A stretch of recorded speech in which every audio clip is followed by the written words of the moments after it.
Hello Patriots, and welcome to the channel. This video is called Crossing the Line. Today, Governor Andy Beshear, he didn't just get up to the line, he's not looking at it. The line of appropriate behavior for him is way in his rearview mirror, and he is doing things which are illegal, unconstitutional, and illogical. And we really just need to call it what it is. Kentucky is no longer being governed. Kentucky is being ruled by someone who is acting like he is a king, who can just make up decrees and act like they are laws. If there was a real emergency and it was statewide, do you know what a good governor would do?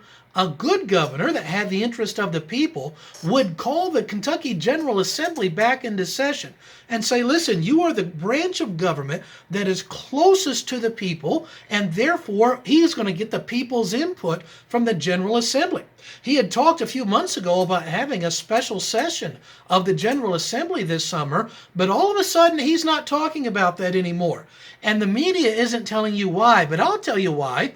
And the reason is he wanted to call the General Assembly in simply to raise everybody's taxes to pay for all these businesses that he shut down, and the government's not getting the tax money from it.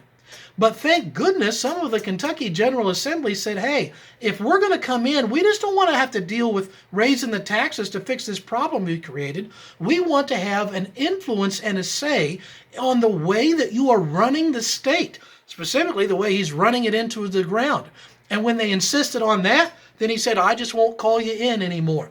So he has no legal authority whatsoever to just decree that you have to wear a mask. In fact, I am glad to tell you that you do not have to. Today, just within an hour or two after he issued his decree that you have to wear a mask, we had a circuit judge here in Kentucky that filed a restraining order against the governor from over in Scott County. This judge did that. And he says not just this order about masks, but all of his orders that have to deal with the virus, COVID-19. He's like, you are not meeting the legal requirements that are set out in Kentucky law for declaring an emergency. What is the area of the emergency?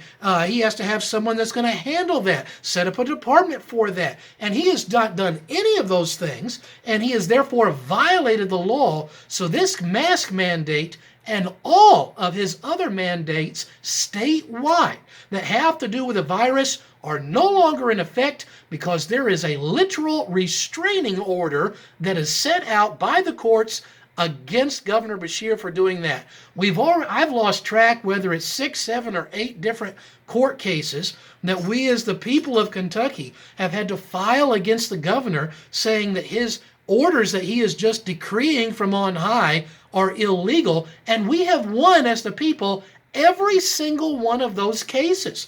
Again, that's not something that the mainstream media is telling you, but none of his orders, none, zero, have withstood an actual review by the courts, and this one is not doing it either. So let's talk about why has he just made up this decree that you have to wear a mask. He says, well, the number of cases are going up. Now, think about this. It's interesting that supposedly the number of cases are going up. When you look at the number of deaths across the entire country, they are actually going down. And the number of hospitalizations are going down. And the severity of cases, the symptoms, are also going down. I mean, nowadays they keep talking about how you need to get a test because you're probably asymptomatic, which means the symptoms are so low that you don't even know that you have it. I mean, that's how low it is. And it makes me very curious. If I have some sickness where I don't even know that I have it, it makes me question whether I really have it or not. And let's talk about that for a second. I want to show you right now something from the U.S. Centers for Disease Control, the CDC. Aren't they the people that everybody says, hey, these are the experts in the virus and in everything? I'm going to take you to the link to the CDC website right now, and I will put a link in the description of this video where you can go see this for yourself. And this is the page where it's talking about having a COVID-19 test conducted. And I want you to notice what it says if you have positive results. It says a positive test result shows you may have the antibodies from the infection with the virus that causes COVID-19. Notice it doesn't say you definitely have it, just that you may. But then notice the second part here. It says, however, there is a chance positive results means that you have antibodies from an infection with a virus from the same family of viruses called coronaviruses. Realize coronavirus is many different viruses, such as the one that causes the common cold. So think about this. If you get a positive test result, that means you could have the virus, or you just maybe have the cold or have had a cold recently. And then I want to point out one other thing. Notice at the third point here it says, your provider, if you get a positive test result, your provider may suggest you take a second type of antibody test to see if the first test result was accurate. So wait a second. Now they're wanting you to take another test result. And do you realize when you do that, that counts as 2 cases? And so we're seeing they're getting double the amount of cases for one person.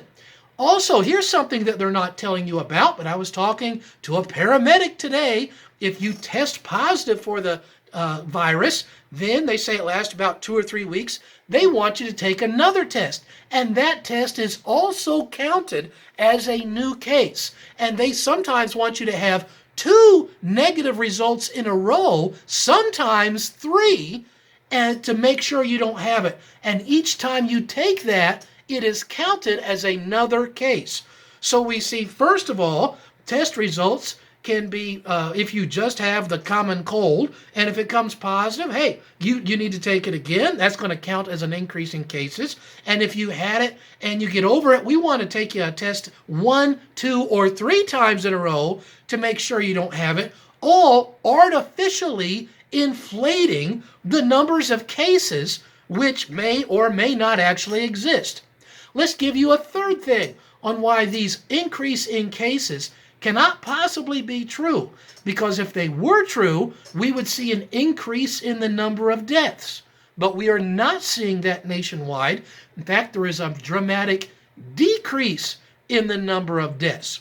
Now, for this third point, talking about these screwy test results, let's do a short video from Dr. Deborah Bricks. She is the very head of the Coronavirus Task Force. And notice what she says about these test results. I'm just going to do another 30 seconds on testing. These tests are not 100% sensitive or specific. And I'm going to go over this over and over again. So if you have 1% of your population infected, and you have a test that's only 99% specific, that means that when you find a positive, 50% of the time it will be a real positive, and 50% of the time it won't be.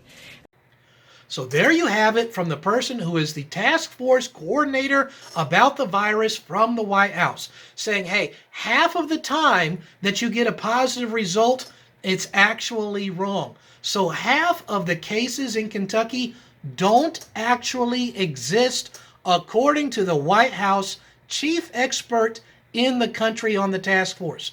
And remember, even if you take the test and it's positive, they're going to want you to take it 1 or 2 more times in a row to show that it's all negative.